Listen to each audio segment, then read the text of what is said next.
وعلى آله وصحبه وبارك وسلم وسلم۔ سورۃ البقرہ مدنیۃ وہی مئتان وست وثمانون آیۃ واربعون رکوعها۔ سورہ بقرہ مدنی ہے اور وہ 286 آیاتیں اور 40 رکوع ہیں۔ اس سورہ مبارکہ کا سورۃ فاتحہ شریف سے تعلق کیا ہے؟ ایک سوال پیدا ہوتا ہے، سورۃ فاتحہ شریف کے بعد سورۃ النساء بھی تو آ سکتی تھی، مائدہ بھی آ سکتی تھی، انعام، اعراف، کوئی سورت بھی آ سکتی تھی۔ سورۃ فاتحہ شریف کے بعد سورۃ البقرہ کا رکھنا آنا، اس کا کیا مطلب ہے؟ اس سورت کا سورہ الحمد شریف کے ساتھ چند طرح تعلق ہے۔ اول یہ کہ سورۃ الحمد میں ایسے عمدہ مضامین بیان ہوئے جن سے بیمار دل اور بیمار روح کو شفا ابدی حاصل ہوئی ہے، ایسے خوبصورت اور لاجواب کہ جسم کو بھی روح کو بھی شفا کلی نصیب ہوئی۔ اس لیے اس کا نام سورۃ شافیہ بھی ہے، یعنی سورۃ الحمد شریف کا نام سورۃ شافیہ بھی ہے۔ شفا کے بعد زندگی ضروری ہوتی ہے، جس کو شفا تندرستی ہوتی ہے اسی، یا یوں سمجھو کہ دوا کے بعد غذا ضروری ہے، ٹھیک ہے جناب، کیونکہ دوا سے بیماری دور ہوتی ہے دوا سے، اور غذا سے زندگی باقی رہتی ہے۔ سورہ بقرہ شریف کے اندر ایسے مضامین بہت زیادہ ہیں جو انسانوں کو روحانی زندگی عطا فرماتے ہیں، کیونکہ اس میں 40 رکوع ہیں، مگر کوئی بھی رکوع ایسا نہیں جس میں زندگی کا ذکر نہ ہو۔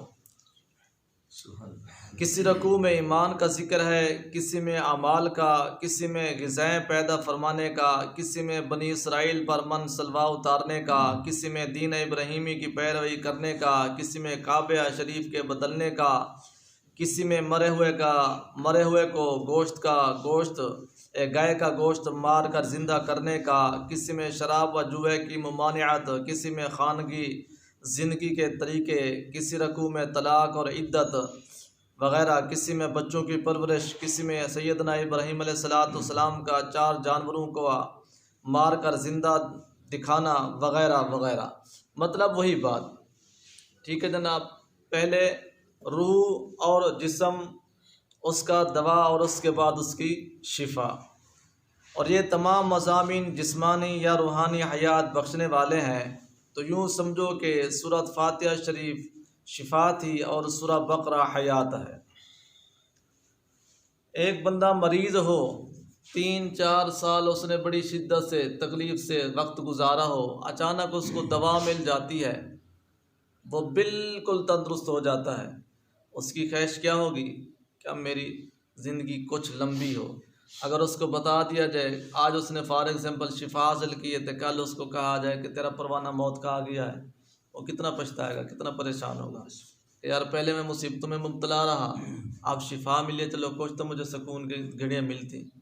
مطلب وہی، یعنی زندگی کی صورت۔ دوسرے یہ کہ سورۃ البقرہ الحمد شریف کی تفصیل ہے، پہلے یعنی اجمالاً ذکر تھا عبادات کا، معاملات کا، اب اس میں وضاحت کے ساتھ تفصیل کے ساتھ ذکر ہے، یعنی جو مضامین کے وہاں اجمالی طور پر بیان کیے گئے تھے وہ اس سورہ مبارکہ میں مفصل طور پر بیان ہوئے۔ مثلاً سورۃ فاتحہ شریف میں حق تعالیٰ کی ربوبیت اور رحمت کا ذکر فرمایا گیا ہے۔ اس سورت میں ذکر ہوا کہ رب تعالیٰ نے آسمان سے پانی برسا کر قسم قسم کے پھل پیدا فرمائے، یعنی اس کی رحمت کے چرچے، اس کی مہربانی کے چرچے۔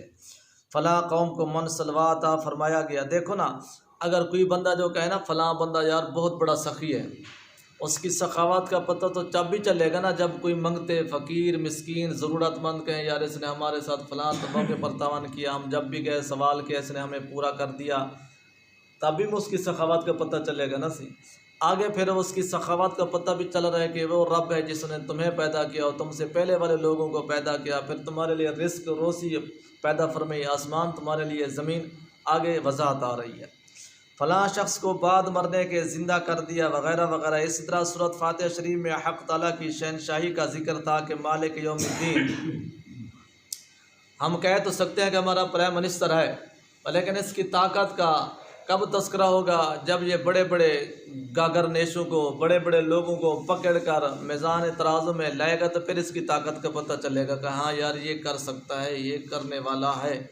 یہ رب تعالیٰ بھی ایسے مالک یوم الدین، آگے بھی مالک نے کیسے کیسے کرم نوازیاں اس امت مسلمہ پر یا اپنی مخلوق پر فرمائیں۔ اس سورہ مبارکہ میں ذکر آئے گا کہ بنی اسرائیل نے فلاں خطا کی، ان پر یہ عذاب بھیجا گیا، یہ اس شہنشاہی کا ثبوت ہے۔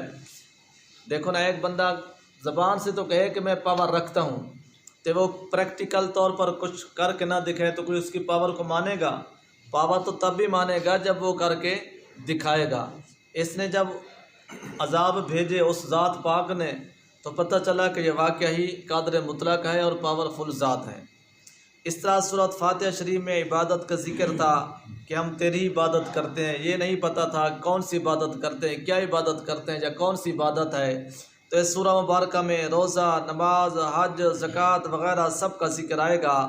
اسی طرح سورۃ فاتحہ شریف میں سیدھے راستے کی دعا مانگی گئی تھی، انعام والوں کے راستے پر چلنے کی توفیق، اور سورۃ بقرہ میں ابراہیم علیہ السلام اور یعقوب علیہ السلام یعنی ان پاک ہستیوں کے رب و راستے کی ڈیٹیل بھی آئی اور انعام کا تذکرہ بھی آیا، اور دیگر انبیاء علیہ السلام اور ان کی پیروی کرنے والوں کا ذکر بھی ہوا کہ ان لوگوں نے جب اپنے نبیوں کی پیروی کی تو ہم نے ان پر کیا کیا انعام و اکرامات عطا فرمائے۔ اے اس امت محمد صلی اللہ علیہ وسلم، اگر تم اپنے میرے محبوب صلی اللہ علیہ وسلم کی پیروی کرو گے تو پھر دیکھو گے تمہیں کیا کیا کیا نوازا جائے گا۔ اسی طرح سورۃ فاتحہ شریف میں غضب والوں اور گمراہوں سے پناہ مانگی گئی تھی، اور سورۃ بقرہ میں واقعہ غضب غیر المغضوب علیہم ولا الضالین یا نسی، پھر اس میں بتایا گیا کہ کس پر غضب ہوا اور کون سے اس کے عذاب کے مستحق ہوئے، تو جس میں فرعون کا ذکر آیا اور نمرود وغیرہ وغیرہ کے حالات اور ان کی تباہی کا ذکر فرمایا گیا۔ غرض کہ سورۃ بقرہ سورۃ فاتحہ شریف کی تفصیل یا تفسیر ہے، آسان لفظوں میں یوں سمجھو، یہ اجمالاً بیان تھا، سورۃ بقرہ ٹوٹل اس کی کیا ہے؟ تفسیر ہے۔ اس لیے اس کو سورۃ فاتحہ شریف کے بعد بیان فرمانا نہایت ہی بہترین اور لائق تحسین ہے۔ اچھا، اس سورہ بقرہ کا نام ہم سورہ فاتحہ شریف کے اول میں یہ عرض کر چکے ہیں کہ سورت کا نام اس کے بعض مضامین وغیرہ سے ہوتا ہے، یعنی کوئی ایک تذکرہ اس سورت میں ہوتا ہے تو اسی تذکرے کی وجہ سے اس سورت کا نام رکھا جاتا ہے۔ اس سورت میں گائے کا ذکر ہے تو اس گائے کو عربی میں بقرہ کہتے ہیں، تو اس کو سورۃ البقرہ رکھ دیا اس کا نام۔ اسی طرح ایک سورت مبارکہ ہے اس میں مکڑی کا ذکر ہے تو اس کو مکڑی کے نام سے ہی اس کا نام رکھ دیا سورۃ العنکبوت، ٹھیک ہے جناب۔ ایک سورت میں روم کا ذکر ہے تو اس کا نام سورۃ روم رکھ دیا۔ ایک سورت میں فیل کا یعنی ہاتھی کا ذکر ہے تو اس کا نام سورۃ الفیل رکھ دیا۔ مطلب جو کوئی ذکر خاص اس سورت میں ہوتا ہے اسی خاص نام کو اس سورت کے نام سے رکھا جانا جاتا ہے، لہذا سورہ بقرہ کا نام بھی اس کے ایک مضمون سے رکھا گیا۔ بقر کے معنی گائے یا بیل، چونکہ اس میں گائے کے ذبح کرنے اور اس کے ذریعے سے ایک مقتول کو زندہ کرنے کا ذکر کیا گیا، اس لیے اس کا نام سورہ بقرہ رکھا گیا، اگرچہ اس میں اور بھی اعلیٰ مضامین موجود ہیں، لیکن گائے کا یہ عجیب و غریب قصہ صرف اسی صورت میں ہے اور کسی میں نہیں ہے۔ پھر قصہ بھی بڑا عجیب کہ گائے تلاش کرو، پھر اس کلر کی، پھر اس رنگ کی، وہ ہل بھی نہ جوتتی ہو، وہ کنواں بھی نہ چلاتی ہو، اس کا بچہ بھی نہ ہو، ٹھیک ہے نا جناب۔ یعنی ایک نہایت دلچسپ ایک معاملہ ہے اور اس واقعے میں ہزارہا فائدے ہیں۔ پھر ایک سوال ہے بھی اس واقعے کو تذکرہ کرنے کا مطلب کیا ہے؟ اس واقعے کو تذکرہ کرنے کا مطلب بڑا لاجواب ہے، جن کی کچھ تفصیل ہم اس موقع پر کریں گے، لہٰذا اس کا نام سورہ بقرہ ہی ہوا۔ انشاءاللہ یہ اپنے ٹائم پر اپنے وقت پر آئے گا۔ آگے ہے اس کا شان نزول، بھی کیوں اتری تھی، کب اتری تھی، کس کے لیے اتری تھی۔ اس کا ایک تو اجمالی شان نزول ہے، ایک تفصیلی، ایک اجمالاً اور ایک تفصیلاً۔ اجمالاً جو آپ پیچھے سماعت کر چکے ہیں کہ یہ ضرورت تھی وغیرہ وغیرہ۔ تفصیلاً آگے یہ ہے کہ ہر آیات کا شان نزول آئے گا کہ یہ آیات مبارکہ کب اتری، کیوں اتری، کس وقت اتری اور کیا سبب تھا۔ اچھا، تفصیلی شان نزول تو مختلف آیات مبارکوں کے ساتھ بیان کیا جائے گا۔ شان نزول اجمالی یہ ہے کہ جب بانی اسلام علیہ السلام مکہ مکرمہ میں تشریف فرما تھے تو وہاں صرف بت پرستوں اور مشرکین کا مقابلہ تھا، لیکن جب مدینہ منورہ میں تشریف لائے تو یہاں عیسائیوں اور یہودیوں کی آبادی پئی۔ وہاں کون لوگ تھے؟ مشرکین اور بت پرست۔ پلا مکہ شریف میں، مدینہ شریف پھر ان دو قوموں سے سامنا ہوا، یہودی اور عیسائیوں سے۔ مدینہ پاک میں یہودیوں کا بہت زور تھا اور عبداللہ ابن ابی یہاں کا گویا سردار مانا جاتا تھا۔ جب اسلام کا آفتاب مدینہ شریف میں چمکا اور سب سے پہلے ابو ایوب انصاری رضی اللہ تعالیٰ عنہ کے گھر کو چمکایا اور قرآن کریم کی آوازیں ان کے کانوں میں پہنچی تو سب کے دلوں نے قبول کیا۔ اس لوگوں نے تو قبول نہیں کیا نا، مکہ شریف والوں نے، یہاں ہر لوگوں نے لبیک کہا، لیکن سوائے چند دیندار لوگوں کو باقی سب حسد اور تعصب کی وجہ سے مقابلے پر آمادہ ہو گئے۔ وہاں بھی تقریباً مکہ شریف کے ساتھ ہی ملتی جلتی کیفیت رہی، جس طرح کہ وہاں چند لوگوں نے اسلام قبول کیا تو سارے مخالف بن گئے، لیکن وہاں حکم نہیں تھا کہ محبوب آپ نے ہاتھ نہیں کھڑا کرنا ان کے لیے۔ سیم سچویشن یہاں بھی یہی ہوئی، کچھ لوگ تو اسلام قبول کرنا شروع کر دیا، کچھ بجائے اسلام قبول کرنے کے حسد، بغض اور جنگ کے لیے تیار ہو گئے۔ لیکن یہاں پھر حکم ہوا کہ اب یہاں خاموش نہیں رہنا، وہ میرے امن کا گھر تھا، میں رب ہوں، میری مرضی، جس طرح حکم دوں جیسے حکم دوں، محبوب وہ میرا آرڈر تھا کہ کچھ نہیں کہنا، اب وہ یہاں خاموش نہیں رہنا، اب ہاتھ اٹھانا ہے، تلوار کو اٹھانا ہے۔ اچھا، چونکہ یہ لوگ پہلے سے علم میں مشہور تھے اور اطراف مدینہ شریف کے لوگ ان کی عزت بھی کرتے تھے، یعنی یہ عالم بھی تھے اور لوگ ان کے علم کی وجہ سے عزت بھی کرتے تھے کہ ان کی یہودیوں اور عیسائیوں کی، کیونکہ یہ اہل کتاب جو تھے، اور اس لیے اکثر عرب کے جہلا ان کے ساتھ ہو گئے۔ پھر یہود و نصارہ جو آپس میں لڑتے رہتے تھے اسلام کے مقابلے کے لیے ایک ہو گئے، حالانکہ ان کی پہلے آپس میں کئی سالوں سے، کئی صدیوں سے جنگ آ رہی تھی، صدیوں سے۔ لیکن یہ ایک ایسی مصیبت ہے، یہ اسلام کے مخالف جتنی بھی قومیں ہیں، ہاں یہودی ہیں، عیسائی ہیں، ہندو ہیں، سکھ ہیں، بدھ مت ہیں، جتنے بھی ہیں، یہ سب ایک ہو جاتی ہیں اسلام کے مقابلے میں، آپس میں گو ان کا جتنا بھی ٹکراؤ ہو۔ عبداللہ ابن ابی اور اس کے ساتھی جن کو عزت اور مال کی محبت نے اندھا کر رکھا تھا، بظاہر تو مسلمان ہو گئے کیونکہ انہوں نے دیکھا کہ مسلمان ہونے کے بغیر کوئی چارہ نہیں ہے، لیکن دل سے کافروں کے ساتھ رہے اور انہوں نے در پردہ ان دشمنوں کی امداد کرنا شروع کر دی، تو یوں سمجھو کہ مدینہ پاک میں آ کر مسلمانوں کو 4 قوموں سے مقابلہ کرنا پڑا: علماء یہود، علماء نصارہ، جہلاء مشرکین اور منافقین۔ یہ لوگ خفیہ ایذا پہنچانے کے علاوہ کج بحثیاں کرتے تھے اور مسلمانوں کے دلوں میں شکوک اور شبہات ڈالنے کی کوشش کرتے تھے، یعنی ہر طرح سے، مالی طور پر بھی، جسمانی طور پر بھی، عقلی طور پر بھی، نقلی طور پر بھی، ایمانی طور پر بھی، ہر طرح سے یہ مسلمانوں پر حملہ وار ہو گئے۔ پس حکمت الہی کا تقاضا ہوا کہ ایک ایسی صورت اتاری جائے جس سے ان 4 فرقوں کی سرکوبی ہو جائے اور ان کے شبہات دور کیے جائیں۔ اس لیے مدینہ پاک پہنچتے ہی یہ صورت اترنا شروع ہوئی۔ یہ بھی ذہن میں رکھیں، مدینہ شریف جب بھی نبی پاک صلی اللہ علیہ وسلم کی ذات اقدس پہنچے، ساتھ یہ اپنا صورت مبارکہ شروع ہو گئی تھی۔ یہ تو اس پوری صورت کے نازل ہونے کی وجہ بیان کی گئی، آیاتوں کا شان نزول انشاءاللہ تعالی ان کے ساتھ بیان کیا جائے گا، ساتھ ساتھ آتا رہے گا۔ سورۃ بقرہ کے فضائل، سورۃ بقرہ کے بے شمار فضائل ہیں، ان میں سے کچھ عرض کیے جاتے ہیں۔ مسلم شریف میں سیدنا انس رضی اللہ تعالی عنہ سے روایت ہے کہ وہ فرماتے ہیں کہ ہم میں سے جو شخص سورۃ بقرہ اور آل عمران جانتا تھا اس کی بڑی عزت ہوتی تھی، یعنی پورے صحابہ میں سے اس اپنا صورت کا مقام آپ یوں سمجھیں کہ جن صحابی کو یہ صورت یاد ہوتی اس کو بہت بڑا عالم سمجھا جاتا تھا۔ حضرت عمر فاروق رضی اللہ تعالیٰ عنہ نے ایسے تو نہیں فرمایا نا کہ میں نے 18 سال لگا دیے سورۃ بقرہ شریف سیکھتے سیکھتے۔ تو آج کل کے لوگ کہتے ہیں کہ میں بس ترجمہ پڑھ کے میں عالم بن گیا ہوں، او بس میں ڈاؤن لوڈ کر لیا سی، میں روزانہ ترجمہ بھی پڑھ لیتا ہوں، بخاری شریف کا بھی، مسلم شریف کا بھی، قرآن پاک کا بھی، وہ مطمئن بھی ہے اور اپنے آپ کو پڑھا لکھا بھی سمجھتا ہے۔ نمبر 2 مسند امام احمد بن حنبل وغیرہ میں ہے کہ حضور علیہ الصلوۃ والسلام نے فرمایا سورۃ بقرہ قرآن پاک میں ایسی ہے جیسے کہ اونٹ کے جسم میں کوہان ہے، یعنی اس کے پیٹھ کی ہڈی ہے، یعنی جیسے کہ اونٹ کی خوبصورتی اس کے کوہان سے ہوتی ہے، اس طرح قرآن پاک کی زینت سورۃ بقرہ سے ہے۔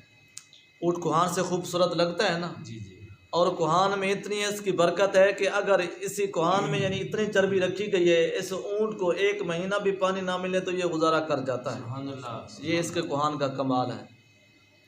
تو اگر اس کے کوہان کو اتار دیا جائے تو صورت اپنا اونٹ جو ہے نا بدصورت نظر آئے گا۔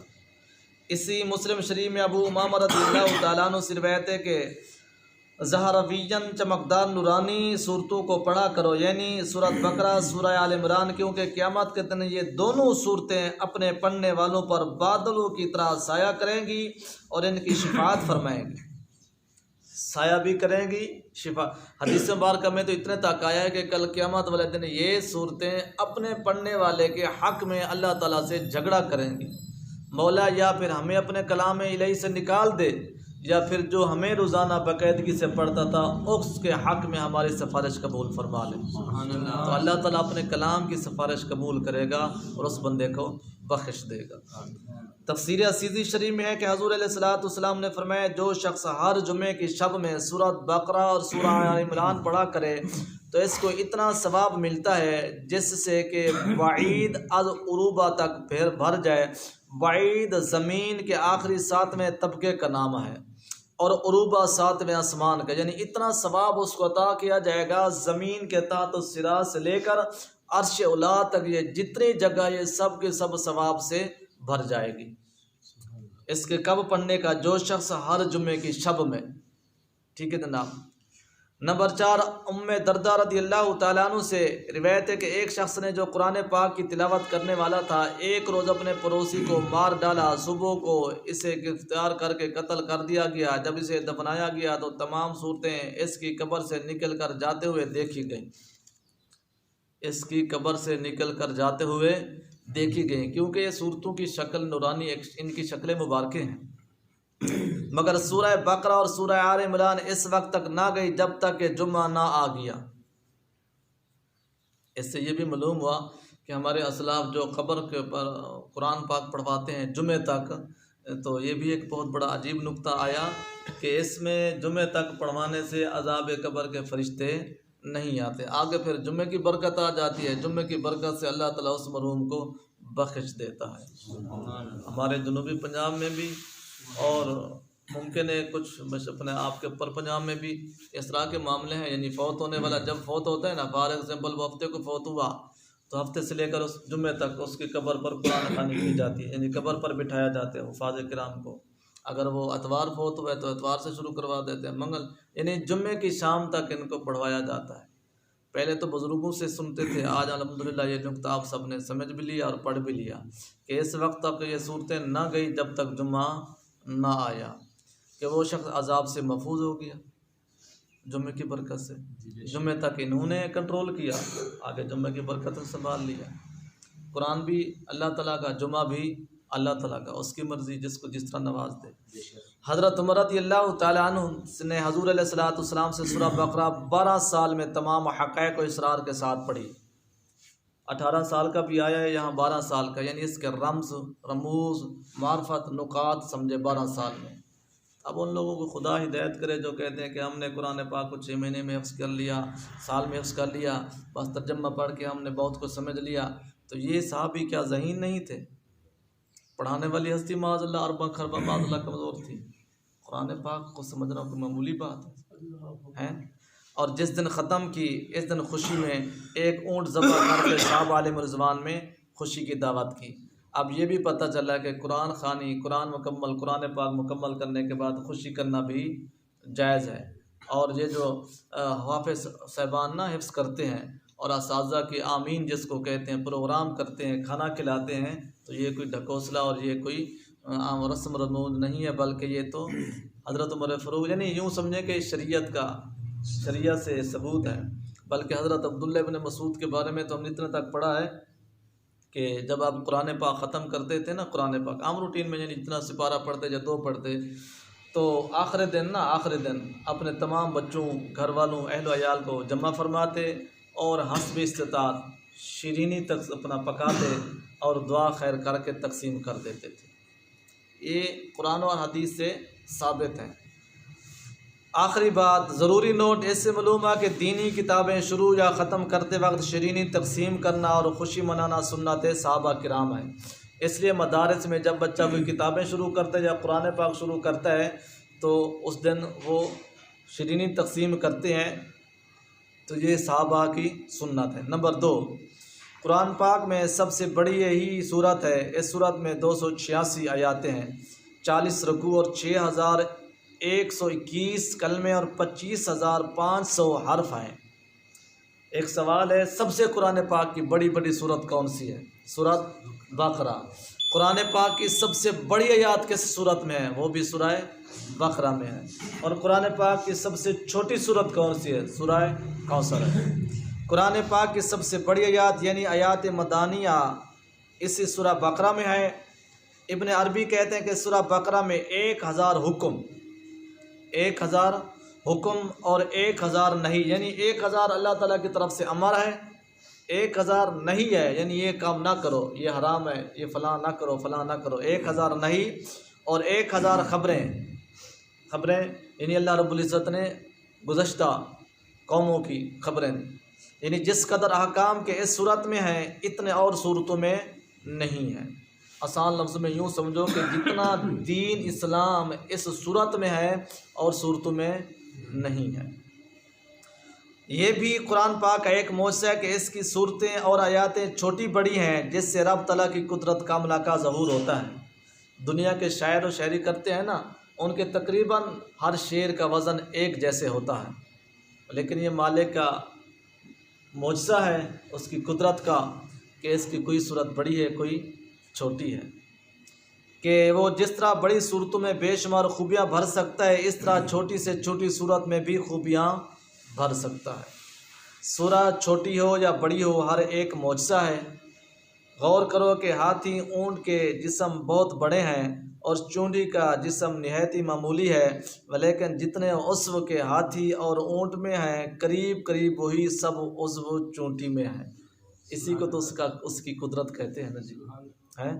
اس سے حق تعالیٰ کی قدرت کا ظہور ہوتا ہے۔ اللہ تعالیٰ ہم سب کو قرآن پاک کی روح سمجھنے کی توفیق عطا فرمائے۔ بسم اللہ الرحمن الرحیم، والصلاۃ والسلام